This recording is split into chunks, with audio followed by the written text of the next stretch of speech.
రంగారెడ్డి జిల్లా మహేశ్వర నియోజకవర్గం Meerpet municipal corporation పరిధిలో 11వ డివిజన్ పెద్ద చెరువు దగ్గర 1,80,00,000తో నిర్మించబోయే క్రీడా ప్రాంగణం ఫెన్సింగ్ పనులకు శంకుస్థాపన చేశారు ఎమ్మెల్యే సబితా ఇంద్రారెడ్డి. ఇక మీర్పేట్ కార్పొరేటర్లోని పెద్ద చెరువు కట్టపై వాక్ ట్రాక్ ఏర్పాటు చేశామని, యువకుల కోసం క్రీడా ప్రాంగణం ఏర్పాటు చేస్తున్నామని అన్నారు. రోజుల నుండి చెరువు కట్టబోసిన తర్వాత దానికి మెష్ వేయాలని ప్లాన్ చేసిన దాంట్లో ఈరోజు దానికి మెష్ వేయడం కానీ, అదేవిధంగా క్రీడా ప్రాంగణం చాలా రోజుల నుండి కూడా అనుకుంటా ఉన్న ప్రాంగణాన్ని కాంపౌండ్ వాల్ కట్టుకొని లెవెల్ చేసుకొని ఏదైతే తీసుకున్నామో దానికి పర్ఫెక్ట్ గా క్రీడా ప్రాంగణం ఏర్పాటు చేసుకోవాలనే ఆలోచనతో ఈరోజు 1,80,00,000తోని ఈరోజు ఫౌండేషన్ వేసుకోవడం జరిగింది. ఒక 1 month లో వీటిని పూర్తి చేసి ఖచ్చితంగా ప్రజలకు అందించాలని ఆలోచన. కానీ ఇవన్నీ చేస్తూ ఉన్నప్పుడు ఉదాహరణకి మంత్రాల చెరువు చూస్తా ఉన్నాను, ప్రభుత్వం తరఫున కానీ ఇక్కడున్న మా అందరి తరఫున కార్పొరేషన్ తరఫున ఇవన్నీ చేస్తూ ఉన్నాం.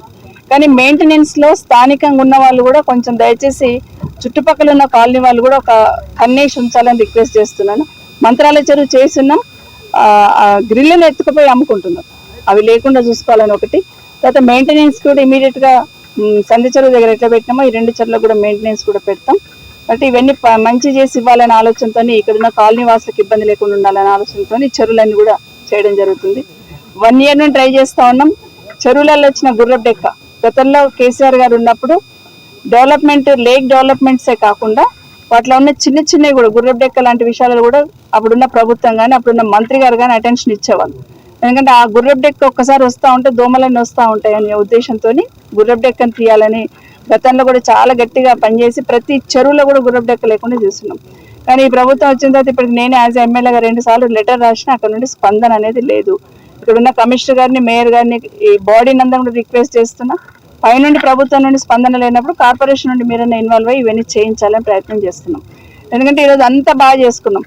గతంలో కేసీఆర్ గారు ఉన్నప్పుడు ఈ చెరువుల మీద ప్రత్యేకమైన దృష్టి పెట్టి నా కాన్స్టిట్యున్సీలోనే దాదాపు 10 చెరువులు చేసి ఉంటాను. ఇట్లా 10 చెరువులకు సంబంధించి ఒక్కొక్క చెరువుకి 4 కోట్లు, 3 కోట్లు, 2 కోట్లు, 5 కోట్లు అట్లా తీసుకొని వచ్చిందని అన్ని కూడా బాగా చేసుకుంటున్న సందర్భంలో బాగు చేసిన తర్వాత మెయింటైన్ చేయడం కూడా ఇంపార్టెంట్ కాబట్టి దానికి సహకరించాలని కోరుతున్నాను.